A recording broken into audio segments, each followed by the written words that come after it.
Hello guys, I am Lex. Welcome to my channel.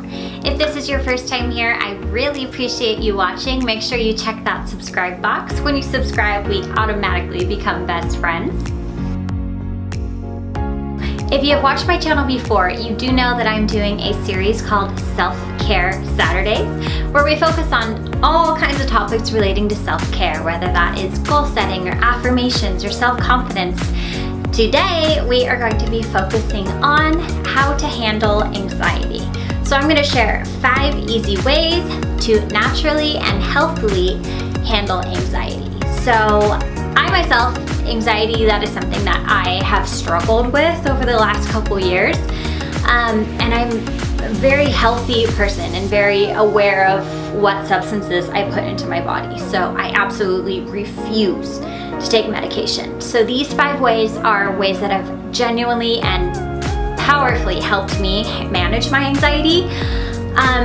If you've never had anxiety or if you've never known someone who has anxiety, it's absolutely awful.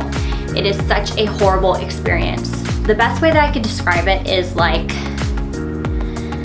you know when you're watching a scary movie and the suspense is building and building and building and you know something bad is gonna happen but you don't know what and it's out of your control? That's what my anxiety feels like. And after implementing these 5 things regularly and sticking to them, I have not had an anxiety attack in probably 6 months. And that was me going from having them weekly. So I swear by these, I hope they help you. So let's get started. So my first recommendation is to have a routine. Mine is my morning routine. So I am such a creature of habit, and one thing I realized when I really sat down and looked at the causes of my anxiety, why is this happening to me? What am I doing that is causing this? It was whenever my routine was thrown off. So I travel a lot for work, or this past year I was in multiple weddings. So I was flying all over the country for bachelorette parties, bridal showers, weddings, and I did not have a routine. And so that was causing my anxiety. And your routine is one thing that you can control. So I chose a morning routine that I can do everywhere. So even if I am traveling, if I am out of town for an event or a wedding or a family reunion, I can implement this. So every single morning I wake up at the same time. I do not check my phone. I think that's a big mistake that a lot of people do right away, is they immediately start scrolling and looking at emails and responding to texts, responding to work issues or even personal issues. I don't do that. So I leave my phone across the room at night, and when my alarm goes up, I wake up, I turn it off, and I immediately go to the other room and I start my cup of coffee. So I have my cup of coffee and I sit down and I read 5 pages of whatever book I'm reading. And I like to do this in an area that's either outside or by a window where I can look at outside. I feel like this really calms me. It makes me relax when I can see something green and pretty and of nature. And so it's something that I do daily. And then I also, immediately right after that, I go do cardio. So whether it's, a long walk or a run or getting on the Stairmaster, I do 30 minutes of cardio and then a long stretch and a couple minutes of meditation. And that is my morning routine. I will do a separate video going more in depth into all of that. But that is my first recommendation, is having a routine. It doesn't have to be morning. It could be an evening one, or probably morning or evening is your best bet when you're not at work. But I highly, highly recommend implementing one because it has really helped me manage my anxiety. My next recommendation is keeping a daily journal. And I know this is something a lot of us females probably did when we were in our early tweens. Write about the boys we like and the drama at middle school. But I really, really do strongly believe that journaling into your adult life really, really does help.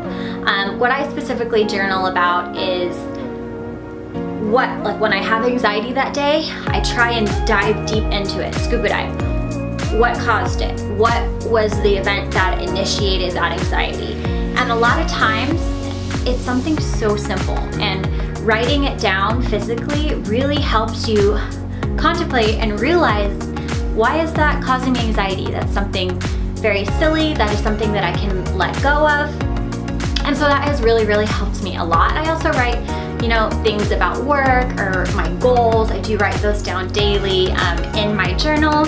And then as well as, which is the next step I'll go into, is 5 things I'm grateful for. So that's step number 3. My third recommendation is gratitude. I think it's super, super important to express the things that you're grateful for. Even if it's something so silly, you don't have to have, crazy thing that you're grateful for. If you're grateful that the electricity is working today, or that you have a job, or it's not raining, or anything, write down 5 things that you're grateful for, and that's kind of programming your mind to think positive. You're gonna focus on these positive things instead of, your boss causing you stress, or, that you have bills coming due. I think it's a great tactic, and it has really helped me as well. So the 4th recommendation that I have is daily exercise. I swear by going to the gym. If I do not go to the gym, I am grumpy and I'm going to have an anxiety attack. It never fails. So it doesn't have to be hard, intense, you don't have to be a CrossFitter or a heavy power lifter, but even just, a quick walk on the treadmill, do some light weights, just warm your body up. It really, really does help. It releases those endorphins, those happy chemicals that are going to help you get over any stress or anxiety that you may come across in your day. So this last recommendation is going to sound so cliche and so stereotypical, but it is picturing your happy place or a happy memory. So whenever I feel that stress building up, or that anxiety starting to, heart pounding, and I'm sweating and I don't know why, I really try and pull up a awesome memory. And for me, my memory is when my fiance, now he's my husband, when my fiance at the time and I went to Playa del Carmen, Mexico, and I picture this beautiful beach. We lay down in this hammock and we took a nap, and you hear the birds chirping and the waves slowly rolling in, and the temperature was perfect and it was just absolutely stunning. That is my happy place. I pull up that memory and I dwell on it, and I try and imagine all the details of it. I imagine, the smell of the ocean, the sound of the ocean, the feel of the sand on my toes, smell of our sunscreen, everything about it. I try and pull up every single detail, and it works every time. It really, really does, lower your blood pressure, calm you down, and relax you. So think of a happy memory or your favorite place, whether that's, a park that you like to visit, or I don't know, whatever it is for you that, brings up a happy, warm, calm feeling. Focus on that. When you feel it building up, place yourself back up in that situation and remember every single detail. Try and activate all your senses. What did it sound like? What did it smell like? Did you eat or drink something? What did that taste like? That's really, really going to help you, and I swear by it as well. Those are my 5 recommendations for managing anxiety. Again, that is having a daily routine of some sort, journaling, practicing gratitude, daily exercise, and finding your happy place and placing yourself back into it. So I really hope that did help you guys. It means a lot to me that these things have managed to control my anxiety. Really, it has been life-changing for me, and I hope it helps you. If you like this video, give it a thumbs up. Please make sure to subscribe to my channel. I really appreciate you guys watching. Again, this is Self-Care Saturday. I do post a video like this every Saturday, so stay tuned. I will catch you guys next time.